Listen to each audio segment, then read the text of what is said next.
کر بہٕ تۄہہِ پریکٹیکلی یتھ ویڈیوس منٛز ہاونٕچ کوٗشِش. تُہۍ چھِو وٕچھان میٲنِس ہاتھس منٛز چھُ قرآن مجید تہِ, یہ کپڑا بھی ہاتھ میں موجود ہے. یہ طریقہ کار چھُ بے وضو شخص اگر آسہِ اس کے لیے بھی ہے, بے غسل تہِ اگر آسہِ, اور اگر کسی خاتون کے مخصوص ایام چل رہے ہیں, ناپاک ایام ہیں, وہ بھی اس پر عمل کر سکتی ہے. مثال کے طور پر قرآن مجید چھُ ییٚتہِ آسان تہٕ میں بے وضو ہوں, میں بھی بے وضو نہیں ہوں سمجھانے کے لیے. تو مثال بہٕ چھُس وٕنکٮ۪س صفٲیی کران یا اسلام بہن صفائی کر رہی, تٔمِس پیٚو قرآن مجید اَتھس کھٮ۪تھ تُلُن, وہ کیسے اٹھائے گی؟ یاد تھٲیزیو کانٛہہ بے وضو شخص ہیٚکہِ نہٕ ڈائریکٹ قرآن مجید اَتھس منٛز تُلِتھ کینٛہہ, یہ ناجائز و حرام ہے. بے غسل شخص بھی نہیں اٹھا سکتا. مگر شریعتن چھِ مزید کینٛہہ احکامات دِتمٕتۍ زِ اگر کانٛہہ شخص بے وضو آسہِ, بے وضو ہیٚکہِ نہٕ سُہ تُلِتھ قرآن مجید, مگر کینٛہہ طریقہٕ کٔرۍ شریعتن تِم تہِ بیان کہ جس کے ذریعے سے ان کو استعمال کر کے بندہ قرآن پاک اٹھا سکتا ہے. کوئی ایسا کپڑا, کانٛہہ سُہ پلو جو نہ بدن انسانی کے تابع ہو اور نہ قرآن مجید کے تابع ہو, تم ذریعے ہیٚکہِ سۄ تُلِتھ. مثال کے طور پر کپڑا ہے, یہ میں نے پہنا ہوا بھی نہیں ہے, میرے بدن کے تابع بھی نہیں ہے, تم ذریعے ہیٚکہِ بہٕ بالکل أکیٛاہ تُلِتھ. اگر وٕنکٮ۪س بے وضو تہِ آسہٕ ہا, اس کو میں اٹھا سکتا ہے. یا اسلام بہن کے ناپاک ایام یا کانٛہہ شخص بے غسل چھُ, سُہ ہیٚکہِ ہا وٕنکٮ۪س تُلِتھ, اور جسم کا کوئی بھی حصہ قرآن سے ٹچ نہیں ہونا چاہیے. کس کپڑے کے ذریعے جو نہ خود بدن انسانی کے تابع ہو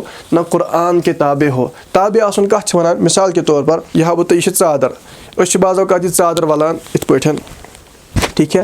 اب یہ چادر میرے بدن کے تابع ہے. وۄنۍ اگر بہٕ دپہا بہٕ تُلہٕ ہا یِتھ پٲٹھۍ یہِ قرآن شریٖف, اب جائز نہیں تھا اگر بہٕ بے وضو آسہٕ ہا. یا خواتین چھِ ڈُپٹا آسان, سۄ دپہِ ہا بہٕ تُلہٕ ہا یِتھ پٲٹھۍ اور اوڑا ہوا ہے تو اب اس کو قرآن پاک کو اٹھانے کی اجازت نہیں ہے اگر بے وضو بے غسل آسہِ کانٛہہ. وۄنۍ اگر یہِ ژادر بالکل الگ آسہِ ہا, اس نے اوڑی ہوئی نہیں ہوتی, تو اس صورت میں قرآن پاک اٹھا سکتا تھا.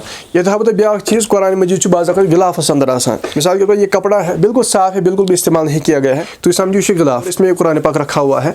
تو وۄنۍ اگر یہ یتھسن آسہِ ہے یہ تُلُن وٕنکٮ۪نس, اگر بے وضو انسان آسہِ ہے, بے غسل تہِ آسہِ ہے انسان, یا عورت اپنے ناپاک ایام میں ہوتی, چونکہ اس غلافس اندر یہ ہیٚکو تُلِتھ, کیونکہ یہ غلاف کے اندر لپیٹا ہوا ہے, یہ اس کے ساتھ سلا ہوا بھی نہیں ہے, قرآن پاک کے تابع بھی نہیں ہے, اور نہ بدن انسانی کے تابع ہے. بیاکھ اکھ مسئلہ زِ اگر گلاوز لٲگِتھ آسہِ, کیا وہ قرآن اٹھا سکتا ہے؟ تو اگر گلاوز, مثال کے طور پر یہ گلاوز ہے, آپ سے یہ سمجھیے, یہ اگر پہنا ہوا ہے, گلاوز پہنا ہوا ہے, یا لفافہ ہے, تھیلا ہے, یہ بالکل اس نے اپنے ہاتھ پہ چڑھا لیا, اس کو پہن لیا, وۄنۍ اگر بھی اس پہ تُلہٕ اور بندہ بے وضو وغیرہ ہے تو اب نہیں اٹھا سکتا. ہاں اگر اتھ پٲٹھۍ روٹ, اتھے پٲٹھۍ کٔرٕن یتھ تھپھ, امی سۭتۍ تُلُن اتھ پٲٹھۍ, اب اس طرح یہ قرآن پاک اٹھا سکتا ہے. یہاں پر یہ بھی یاد رکھیے گا, بعض اوقات اس طرح کا شاپر ہوتا ہے, لفافہ جس میں قرآن ہوتا ہے, یا دکاندار کے پاس جاتے ہیں تو وہ اس میں آپ کو دیتا ہے. تو ظاہر سی بات ہے, یہ جو لفافہ اوپر سے ہے یہ بھی قرآن کے تابع نہیں ہوتا, اور بدن انسانی کے بھی تابع نہیں ہوتا. اس کو بھی آپ وہاں پر بے وضو بھی اگر ہیں تو آپ اس کو پکڑ سکتے ہیں, لیکن یہ جو لفافہ ہے اس کے اوپر سے آپ اس کو پکڑ سکتے ہیں. اور مسئلہ آ جاتا ہے کہ رحل میں بعض اوقات قرآن پاک ہوتا ہے, جیسے آپ دیکھ رہے ہیں اس میں بھی قرآن پاک موجود ہوتا ہے. لہٰذا اگر یہ ہو تو اس کو بھی بے وضو بے غسل شخص اٹھا سکتا ہے, اسلام بہن بھی ناپاک ایام میں اٹھا سکتی ہے اگر اس میں قرآن پاک موجود ہے, کیونکہ قرآن پاک کے تابع بھی نہیں ہوتا, اور نہ یہ چیز جو ہے وہ انسانی بدن کے تابع ہے. اس کو ہم اٹھا سکتے ہیں, یا رحل ہو, رحل کو ٹچ کر سکتے ہیں, قرآن کو ٹچ نہیں کرنا ہے, رحل کو آپ ٹچ کر سکتے ہیں. بیاکھ مسئلہ چھُ ذہنس منٛز, یِم چھِ قرآن پاکٕکۍ احکامات وٕنکٮ۪س بیان کران. وۄنۍ چھُو تُہۍ وٕچھان ییٚتٮ۪س چھِ باقی کتاب تہِ, ییٚتٮ۪س چھِ فقہٕچ کتاب تہِ, فضائل کی کتابیں, احکامات کی کتابیں ہیں.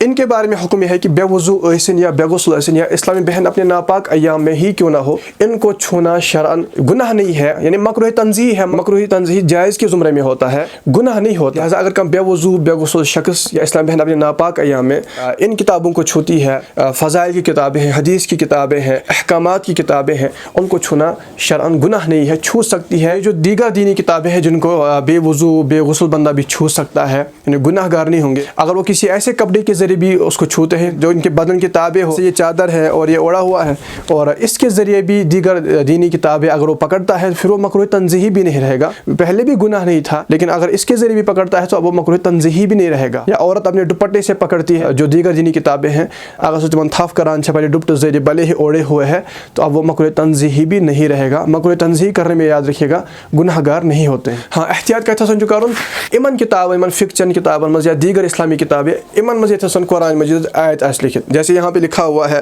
فأوحى إلى عبده ما أوحى, اس کو نہیں چھو سکتے. اور اسی کے پیچھے عین بیک سائڈ پہ بھی نہیں چھو سکتے, باقی چھو سکتے ہیں, ٹچ کر سکتے ہیں, پڑھ بھی سکتے ہیں. اسلامی بہنوں کو بھی چاہیے, تم چھِ بعض اوقات سمجھان جی یِمن دۄہن منٛز ہٮ۪کو نہٕ أسۍ کانٛہہ دینی کتاب پٔرتھٕے, اور وہ اپنے دن ایسے ہی گزارتی ہیں. ان کو چاہیے کہ وہ دن میں دینی کتابیں پڑھیں, گناہ نہیں ہے, آپ پڑھ سکتی ہیں. ہاں قرآن پاک کو یا اس کے ترجمے کو چھونے میں آپ کو بچنا ہے, قرآن پاک کے پیچھے جو ورق کا حصہ ہوگا اسے بھی چھونے میں بچنا ہے. اسی طرح یہ بھی یاد رکھیے کہ بے وضو شخص ہو یا بے غسل ہو یا اسلام بہن کے ناپاک ایام ہوں، وہ سب کے سب قرآن پاک سن سکتے ہیں، وہ اذان کا جواب دے سکتے ہیں، ذکر و اذکار بھی کر سکتے ہیں۔ بعض لوگ سمجھتے ہیں کہ شاید نہیں کر سکتے، خدا کا نام بھی لے سکتے ہیں، درود پاک بھی پڑھ سکتے ہیں، لا الہ الا اللہ محمد رسول اللہ صلی اللہ علیہ وسلم بھی پڑھ سکتے ہیں، وہ یہ سب کچھ کر سکتے ہیں۔ ہاں، بے غسل شخص جو ہو یا اسلام بہن کے ناپاک ایام ہو، اس میں وہ قرآن پاک پڑھ نہیں سکتے۔ بے وضو شخص ایک زبان پڑھ تھے، بے وضو تو زبانی بھی پڑھ سکتا ہے، ہاں چھو نہیں سکتا۔ ان احکامات کو پراپرلی سمجھنے کی کوشش کیجیے گا، کس طرح شریعت نے ہماری رہنمائی کی ہے۔ اور یہاں پر بھی ایک چیز عرض کر دوں کہ قرآن پاک جو ہے وہ الماری میں سب سے اوپر رکھنا چاہیے، اس کے بعد جو ہے